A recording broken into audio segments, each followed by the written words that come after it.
Mga kaibigan, handa na ba kayong makinig sa isang kwentong magpapakilabot sa inyong gabi?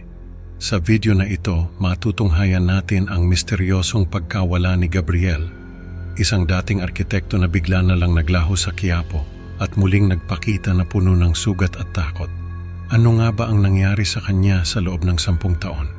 Alamin natin ang mga nakakakilabot na detalye na kanyang isiniwalat sa ilalim ng hypnosis at tuklasin ang mga nilalang na nagdala ng bangungot sa kanyang buhay.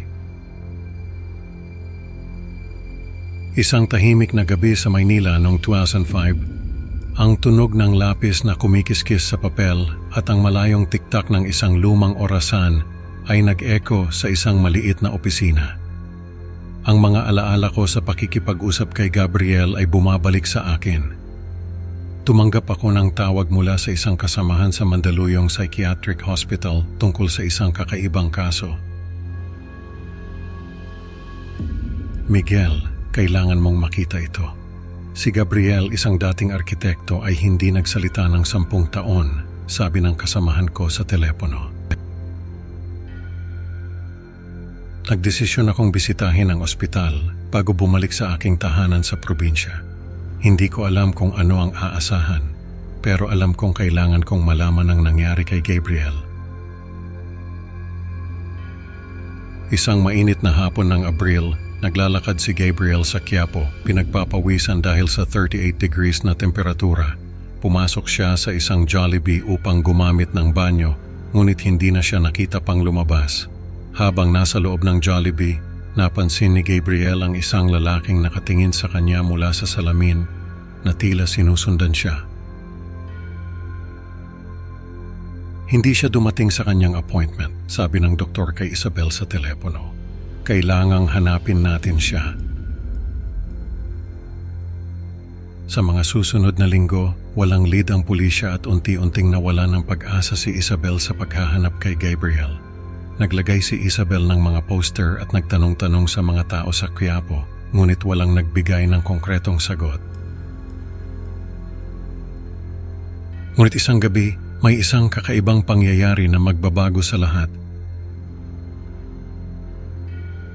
Isang gabi habang pauwi si Isabel mula sa trabaho, napansin niya ang isang lalaking nakayuko sa hagdan ng kanilang apartment.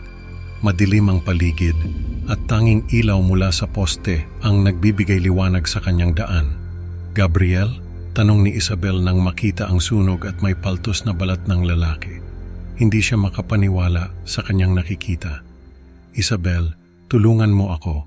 Bulong ni Gabriel, puno ng takot ang kanyang mga mata.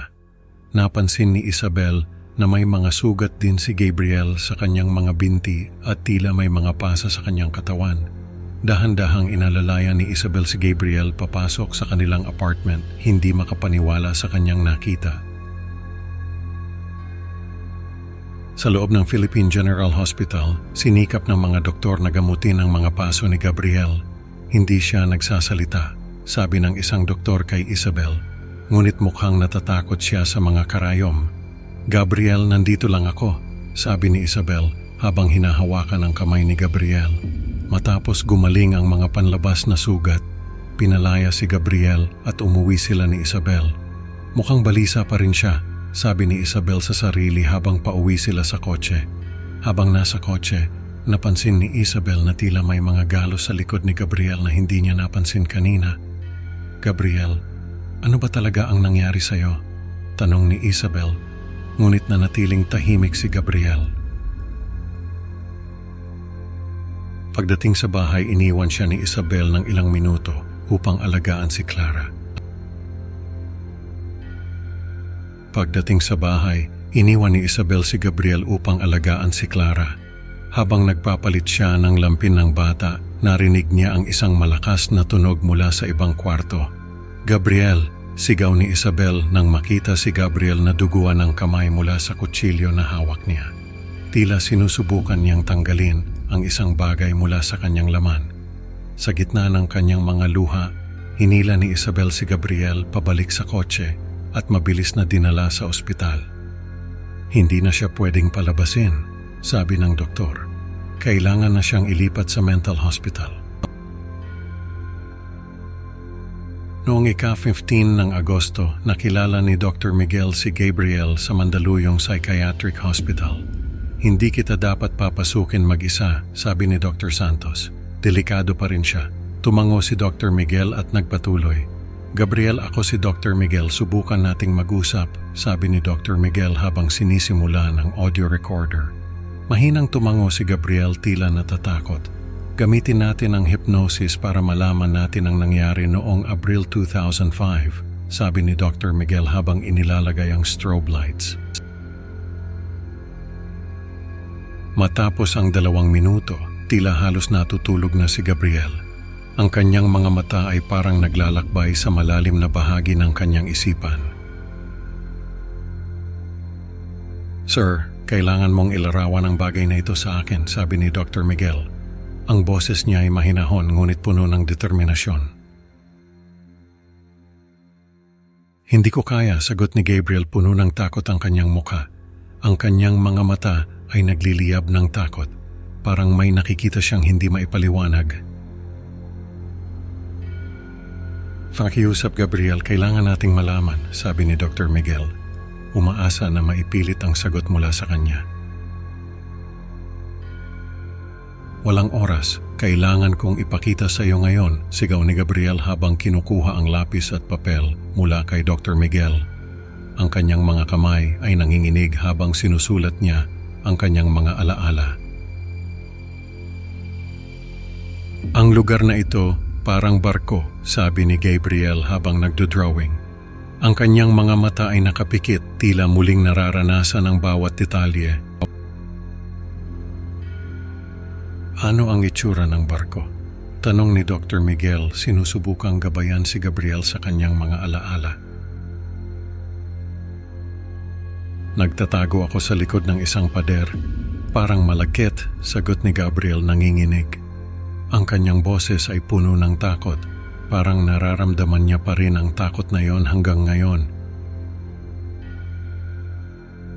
May dala siyang karayom. Ayokong mamatay, sigaw ni Gabriel, puno ng takot. Ang kanyang mga mata ay nagwawala, parang may nakikita siyang hindi maipaliwanag. Gabriel, ilarawan mo ang iyong paligid, sabi ni Dr. Miguel, sinusubukang manatiling kalmado kahit na ang kanyang puso ay bumibilis. Ano kaya ang susunod na ilalarawan ni Gabriel? May 10 sa amin at 1 dosena ng mga nilalang, sabi ni Gabriel umiiyak. Ang kanyang mga mata ay puno ng takot habang pinipilit niyang alalahanin ang mga detalye ng kanyang karanasan.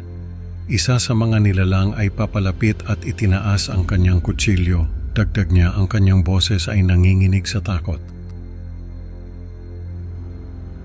Gabriel, mag-focus. Sabihin mo pa tungkol sa mga tao doon, sabi ni Dr. Miguel. Sinusubukang mapanatili ang kalmado ni Gabriel sa kabila ng kanyang takot. May isang itim, 3 asyano, 2 mula sa gitnang silangan, sabi ni Gabriel umiiyak. Lahat kami ay nagdurusa, lahat kami ay takot na takot.